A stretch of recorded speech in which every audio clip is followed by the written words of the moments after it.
अस्सलामुअलैकुम सामीन। 2 ज़िलक़ाइदा और 23 मई हैं। ख़बर का उन्वान है मदरसे वालों के लिए ख़ास ऐलान। ख़बर तफसील से सुनने की है।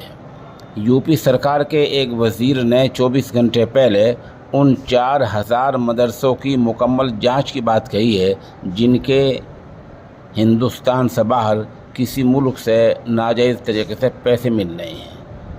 बाहर से किसी को नाजायज़ पैसा मिल रहा है, उनकी मुकम्मल जांच और उनके ख़िलाफ़ कार्रवाई की बात कही है। यूपी सरकार के इस वज़ीर की निगाह में ऐसे 4000 मदरसे हैं। ऐलान के मुताबिक मदरसा बोर्ड के इम्तिहानात के बाद ये कार्रवाई शुरू हो जाएगी।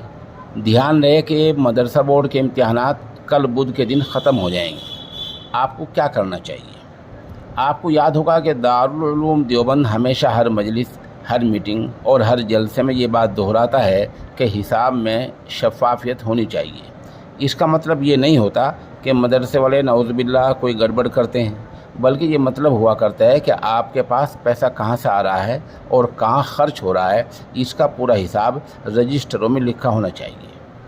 सरकार का बड़ा निशाना यही है कि पैसा कहाँ से आता है।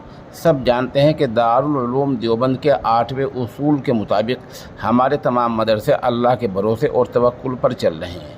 आम आदमी का एक एक रुपया ही हमारी ताकत है। मदरसे वाले हर जुमे के दिन मस्जिद में चंदा करते हैं। कोई किसी दुकान और होटल पर डब्बा रख देता है, किसी मदरसे के सामने बॉक्स रख दिया जाता है, घरों में आटे के लिए डब्बे रख दिए जाते हैं। टोकन सिस्टम भी होता है, गाड़ियों में भी ये सिस्टम चला करता है, किसी गली में माइक लगाकर चंदा होता रहता है। तो इन तमाम चीज़ों का हिसाब होना चाहिए और मुकम्मल रिकॉर्ड होना चाहिए। अलबत्ता कभी ये होता है कि सरकारी अफसर के नाम पर फ़र्द लोग आ जाते हैं, वो आपसे पैसे ऐंठ के ले जाते हैं। जैसे कि 2 साल पहले सहारनपुर के एक ज़िले में सरकारी अफसर के नाम पर एक आदमी 10,000 रुपये ऐंठ कर और ठग कर ले गया था। इस वक्त कस्बा कांदले में एक आदमी मदरसे के नक्शा बनाने के नाम पर कुछ पैसे ऐंठ के ले गया था। इनसे बचने का तरीका है, जब कोई आपको मुश्तबा आदमी लगे उसका वीडियो बनाएं, उसकी वीडियो बनाएं और उस पर दस्तखत कराएं कि वो कहाँ से आया है और किस लिए आया है। बहरहाल कुछ ये तरीके हैं। इस बारे में आप हजरात की राय भी दरकार है कि अहले मदारिस को और क्या करना चाहिए।